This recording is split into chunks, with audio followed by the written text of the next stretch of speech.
You are listening to the Horse Radio Network, part of the Equine Network family. I don't know of one specifically.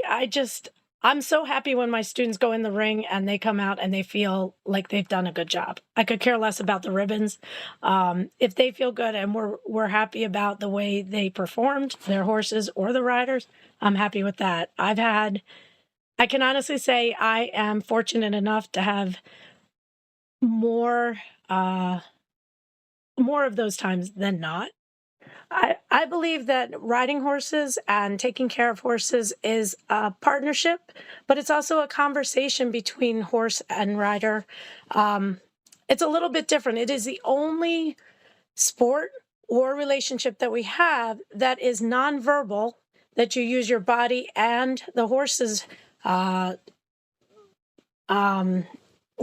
movements, the horse's emotions. You have to be able to read what a horse is saying to you without words.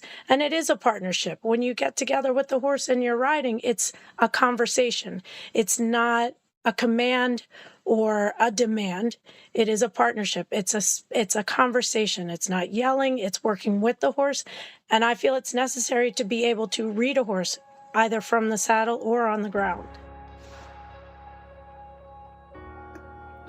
Welcome to the Practical Horseman podcast, featuring conversations with respected riders, industry leaders, and horse care experts. The show is co-hosted by Practical Horseman editors, and our goal is to inform, educate, and inspire. I'm Alana Harrison, and this week's episode is with the 2024 Practical Horseman Trainer of the Year, Leigh Berman. Hunter jumper trainer Leigh Berman, who owns and trains out of her two-bit farm in Boyertown, Pennsylvania, was recently named the 2024 Practical Horseman Trainer of the Year.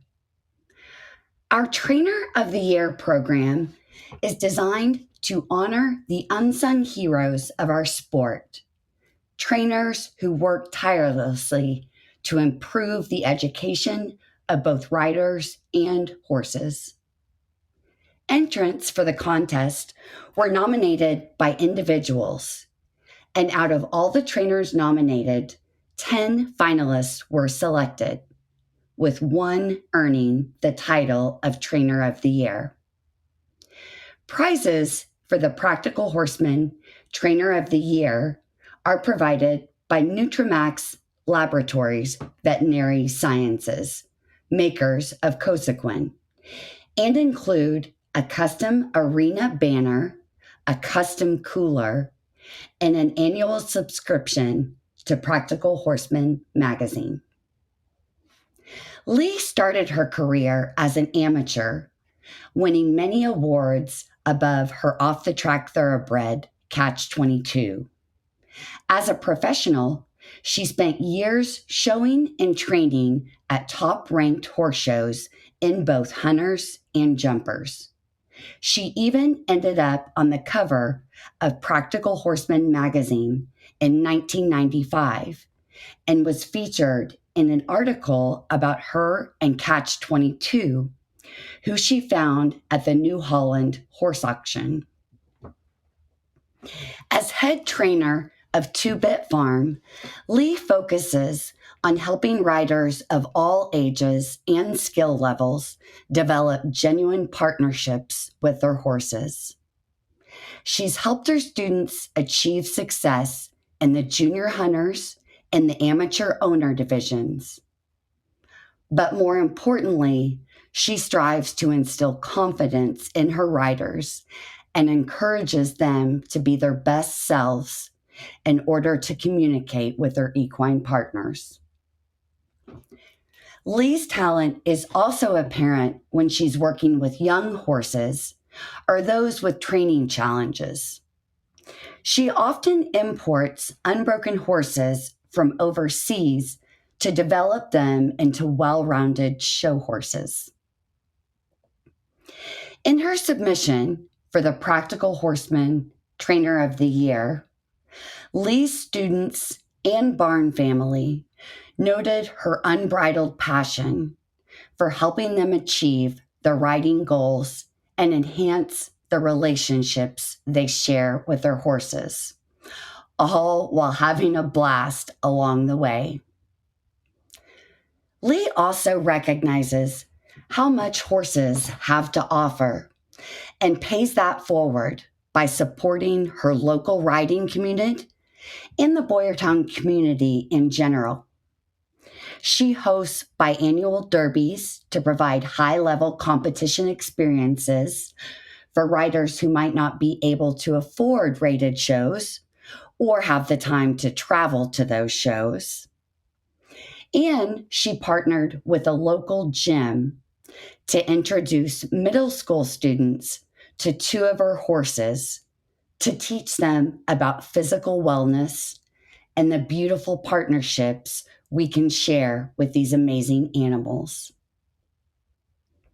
In today's podcast, we talked to Leigh about receiving the 2024 Practical Horseman Trainer of the Year title, how she sets up her students and horses for success and happiness in the saddle, and why she feels it's important to share horses with her local community. Before jumping into the discussion, I'd like to thank the sponsor of this podcast, Cosequin, and share their message. Cosequin, the #1 veterinarian recommended joint health supplement brand, is excited to bring you Cosequin ASU Balance. This formula supports joint, immune, and digestive health. Cosequin ASU Balance helps moderate the inflammatory responses that can cause immune and GI tract disturbances through the innovative inclusion of postbiotics and beta-glucans. The formula also includes the joint support Cosequin is known for, with ingredients such as ASU, hyaluronic acid, and Boswellia serrata extract. With over 30 years behind the Cosequin name, you can rely on Cosequin products when performance matters. To learn more, speak with your veterinarian or visit cosequin.com. Hi, Leigh. Welcome to the Practical Horseman Podcast. We are super excited to have you today. Thank you for having me.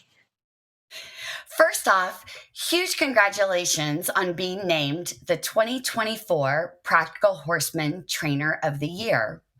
From what we've learned about you and your training program, you are extremely well deserving of the title.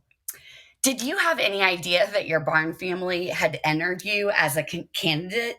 And can you tell us about your reaction when they told you about the news? I had no idea.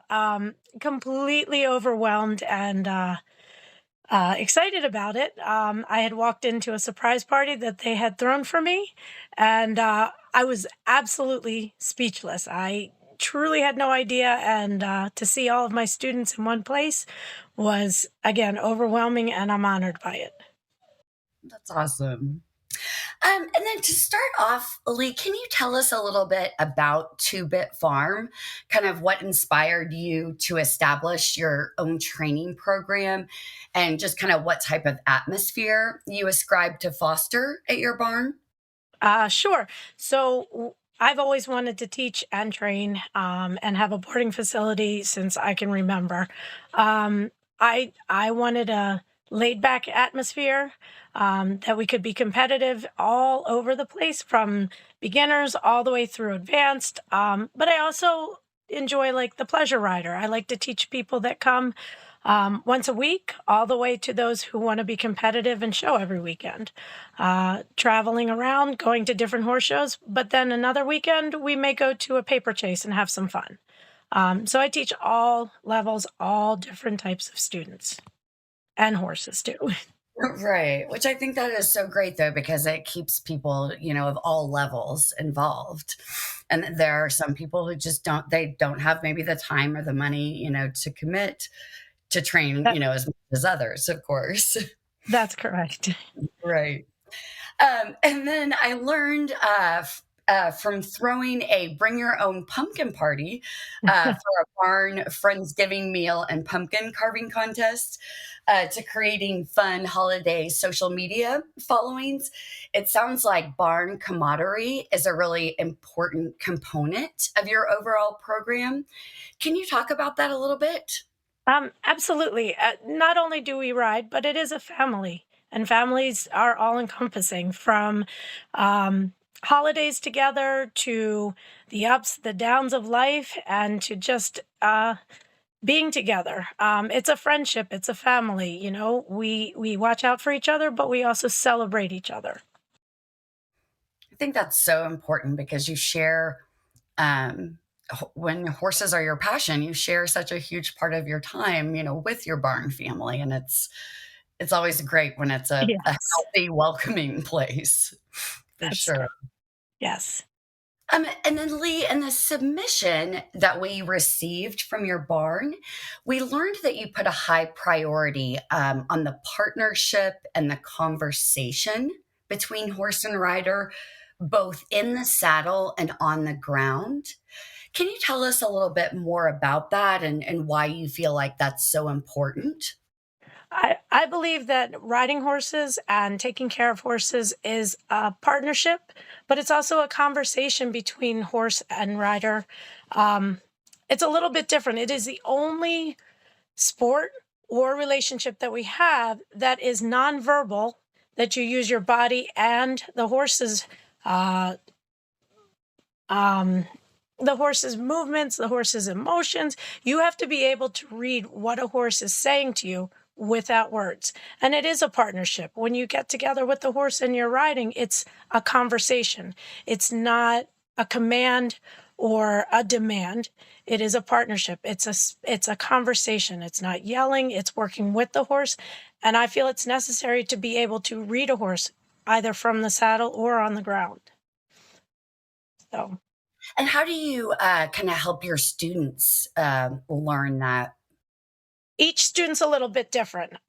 You have to teach each student and horse according to what works for them. So I may tell one student one thing and they don't understand. I may have to try 3 or 4 different ways to instruct them on a particular thing with their horse. And also, I talk to the horses too, as far as teaching them so that they understand when their rider or owner is asking them to do a specific thing, whether it's jumping, whether it's flat work, whether it's walking out to the field and taking a halter off.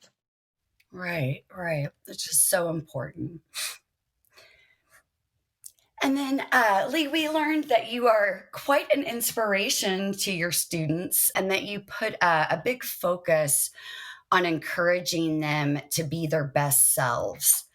Can you tell us a little bit more about that and, how you strive to promote confidence and positivity in your students? Oh, so my biggest thing is if you try, I will stand by your side and work with you as long as it takes. Um, I, d- I think it's the hardest thing is to instill confidence in someone. So there's one thing I instill in my riders and my horses too. There is no such thing as perfection. There is trying, there is working towards a goal, are certain accomplishments during that. However, reaching perfection is not possible. So you do the best you can with what you have. You try as hard as you can. And I also work through positive reinforcement. I'm not going to scream or yell or push my students in a way that would make them feel demeaned or bad. Right, right. So it's like self-defeating. Yeah. Correct. I'm the big one for being confident and walking in the ring. And if you have the correct tools and you've practiced, you should walk in with your head held high and show, not walk in and hide in. You are there to present yourself and you should be confident in yourself. Elaborate on that, Leigh. Can you just talk a little bit more about like your overall teaching style or any particular kind of like training philosophies that you have? And that can be, whether you're focusing on beginners or, your higher level competitors, just anything along those lines. I've taught an array of students from young children all the way to women and men up in their 60s and 70s. And the way I teach is the way I would actually ride with them. So I imagine being on the horse, riding in the lesson with them, explaining to them what I would tell or how I would tell a horse to do something. And it's a little different. I deal mostly with adults now. However, I do a lot of children. But the adults are a little bit different where they understand when I say something or when I instruct them. However, fear does play a huge role in a lot of adults. And what I do is I build their confidence along with their horses. And then from there, before they even know it, their fears are overcome. I've had lots of students come to me that say they never want to jump or show. And within a couple years or a couple months, they're jumping around the 3 foot, winning and doing things they would never expect to do on the horse. It could be even going to the beach and going for a ride on their horse. They would never expect that. Yeah. So, yeah. That's fascinating. And hey, as an adult Amy, I appreciate that. And we also learned in your Practical Horseman Trainer of the Year submission that you're a big believer in giving back to the local horse community, and that you regularly host clinics, sponsor shows, and hold derbies, and that you kind of design those derbies to allow riders of all budgets to experience an upper level show atmosphere.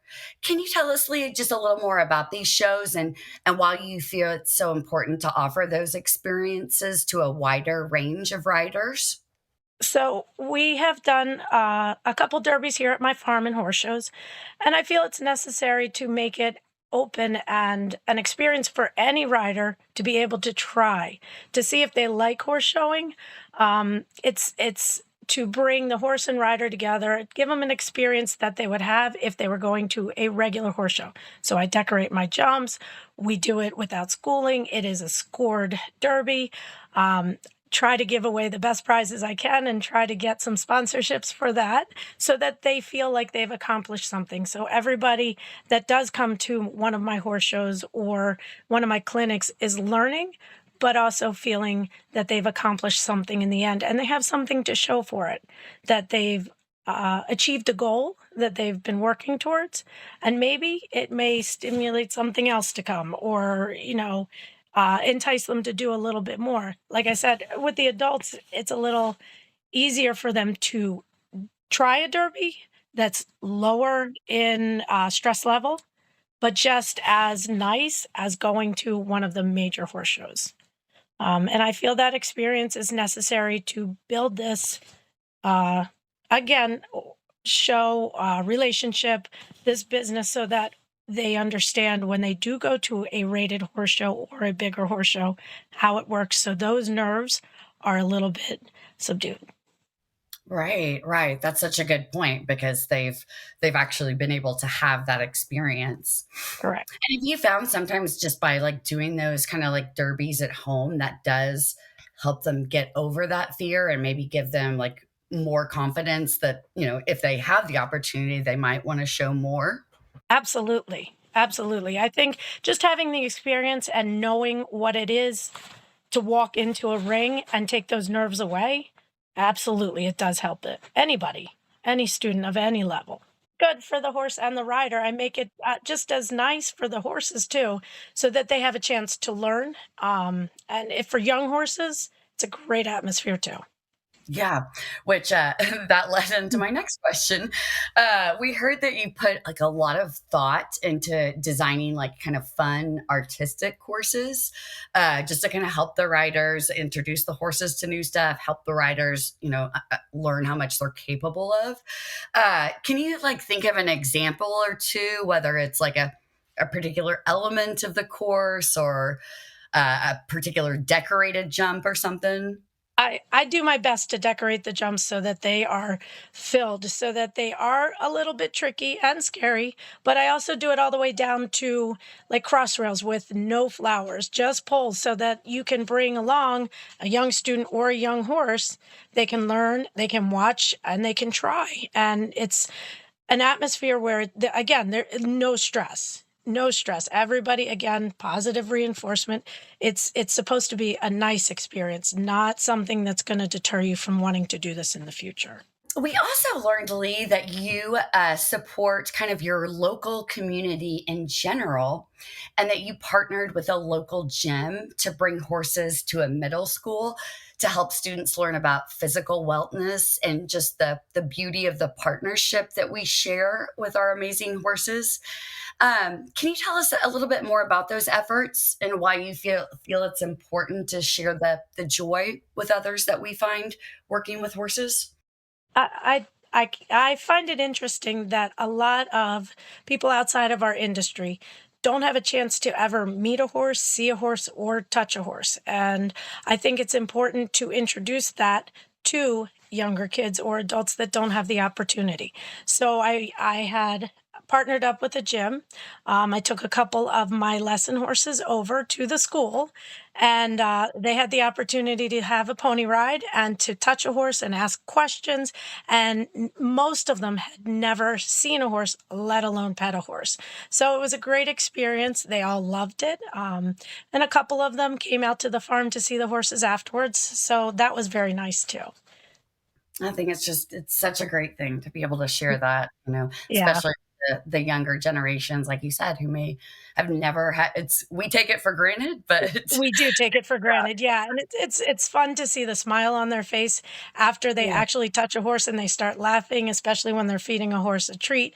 It's to us, it becomes second nature. To them, it's a new experience. And then shifting gears a little bit, Leigh, can you tell us about your own riding background and kind of like what first drew you to horses and to hunter jumpers? I've been riding my whole life. I have always loved horses. I started doing horse shows. Believe it or not, I didn't start showing until I was about senior in high school. And I started showing a little mare that I had. I went off to college and I had to sell her, but behind my parents' back, I actually bought her back because there was no way I was going to let go of her. And from there, I ended up buying a horse from a local auction. Um, who, because I was in college, I did not have, the funds to buy a nice horse. So I've always had to make up my own horses. I bought him and started showing and ended up doing the amateur owners. And from there, it's kind of history.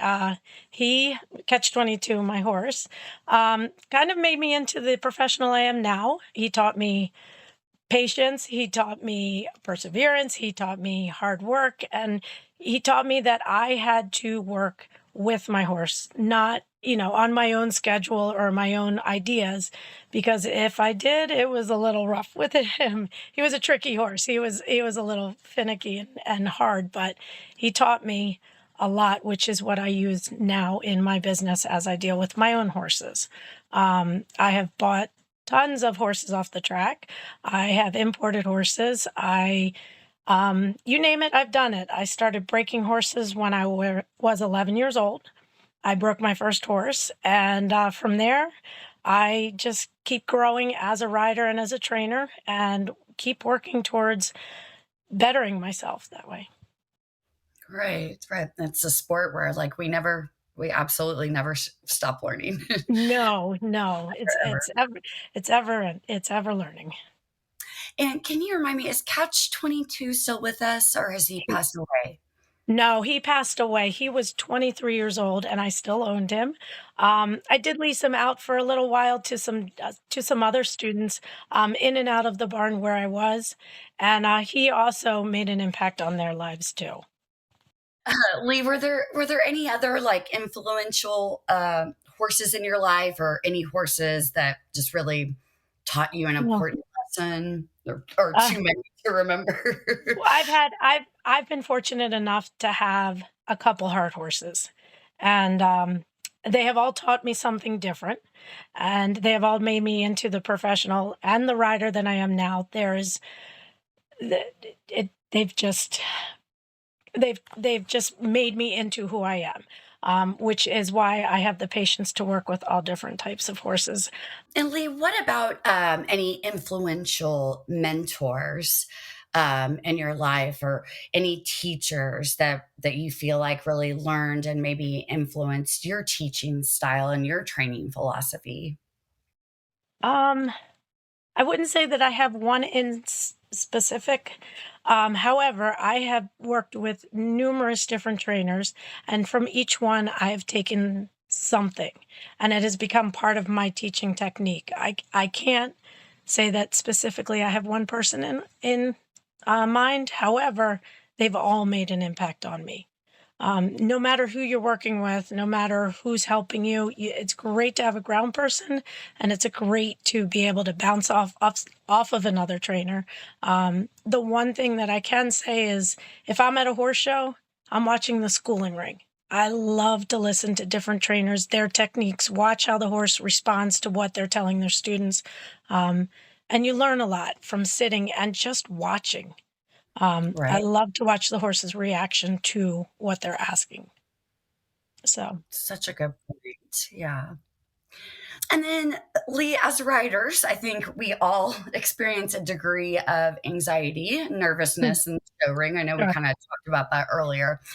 But can you tell us how you personally handled show nerves and the competition arena? If that was something particular you struggled with, and or we'd also love to know, how do you help your students tackle their nerves? I think preparation is the key. I make sure that my horses and my riders are prepared for wherever they're going. I do the best that I can at home. I try to uh, emulate what would be at a horse show or whatever situation they're going into. And again, it's all positive. If you go in and try your hardest, that's all I can ask. Um, there's no way to instill any more confidence in somebody than standing there and being by their side and being supportive. And that I will always do. Love that. And along the same lines, how do you help your students get over, like, if they're going through a riding rut, or they're dealing with a major disappointment, if things don't go to plan, because we all know in our sport things often don't go to plan according to plan. Oh, absolutely. Yeah. Nothing goes according to Right. plan. You do the best you can. Yeah. However, I try to work with them. If it's a fear, you try to back off that and work past the fear in a different way. If it has to do with jumping, go back to some ground poles and build yourself back up. If it has to do with nerves of walking in the ring, well, I've had students, at the farm that they're worried the minute that they put on a number, they start panicking. Well, at home, let's ride with a number on our back. Make it become secondary to their nerves or their fears. And to overcome it, it's positive reinforcement, like I said, and practice. If you're practicing and you're prepared, you can go in the ring and your fears will go away. If it's that you're afraid of jumping higher, well, let's try to do something different until we get past that fear. Yes, we all have fears. We all have times in our lives with our riding that we feel like we're stuck. That's going to change. I say that riding is plateaus. You're at one level, then all of a sudden you do great, and then it drops down. Well, you're not going to stay at that low. You are going to come back. It just takes time, and it takes a lot of hours in a saddle to get over your fear and to get over those, what I call plateaus. Right, right. It is a very cyclical sport, and lots of plateaus, room to Very grow much so. And forward, and you step never back. know if it's you or your horse. Sometimes it's not just you as the rider. Sometimes we don't know how our horses are feeling either. And that's part of the sport too. You have to be able to understand what your horse is feeling too. He may have a headache that day and you don't know it. So you can't take everything so personally in this sport. Sometimes it's you, sometimes it's your horse, and sometimes it's both. But when the days are good and both of you are on, those are the days we look forward to. Right, right. Leigh, what would you say it is about horses and our sport that's kept you involved for as long as it has? um, I enjoy the horse itself. I enjoy being around a horse. It gives me a sense of confidence and calmness all at the same time. I enjoy the people. I enjoy the atmosphere. I enjoy the all-encompassing uh, journey. Watching my students, watching my horses come along, whether it's young riders or new riders and young horses. I enjoy watching them come together as a team, and that is what I enjoy most about this. Excellent. And Leigh, do you happen to have any, it doesn't have to be like your absolute favorite, but any favorite or go-to kind of training exercises that you feel either really helps your students with a particular problem or kind of just helps them become more well-rounded riders in general? Flat work. Lots and lots of flat work. And on the flat, I tell my students, play games with your horses. Don't always go in the ring and go on the outside and just, walk, track, canter. Go in the ring. Draw different things with your horses. Draw patterns. Drop your reins. See where your horse is going to go. Kind of play with your horse. But flat work. Everybody loves to jump, and that's great. But if your flat work isn't there and you don't have the basics, you're not going to feel comfortable when you go to do something a little bit more advanced. Lots of flat work. I also enjoy hacking out, letting my horses be horses, not just riding in the ring. I think that's extremely important for your horses to be able to be versatile, and the riders too. So. Right. Are there any key indicators, Leigh, just out of curiosity, like when you're working with your students on the flat that maybe show, okay, they may be, ready to move up a little bit? It's just it's a sense, and you see that they're understanding what you're asking. But when somebody is ready to move on, you just start to ask them to do something a little bit more difficult and see if they can step up to that challenge. And if they can, and their horse can, then you put a little bit more emphasis on being precise or asking them to do some kind of technique that's a little bit harder. Whether it's cantering and learning how to balance a little bit and then moving up, or slowing down to a jump, or adding strides and counting. I am a big one for counting. You can ask any of my students. They go around my bar, around the ring every single day, counting their 1-2s. Absolutely. And you count your strides. I implement more than you can imagine. That I impose that all the time. You can come to my farm at any time when I'm teaching a lesson, and you will hear everybody counting 1-2. So important, though. Yeah. Yeah. And Leigh, if like nothing crazy comes to mind, no worries whatsoever. But I was just wondering, in overall in your training and teaching like moments, any like absolute favorite memories or high points come to mind? Oh, I don't know of one specifically. I'm so happy when my students go in the ring and they come out and they feel like they've done a good job. I could care less about the ribbons.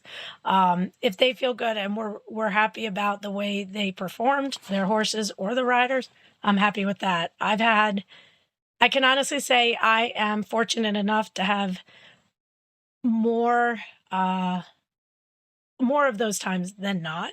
I've had more students that I've been so proud of, and I'm just fortunate in that way. I don't To watch all of them makes me happy. To watch all of my students achieve their own goals, that makes me happy.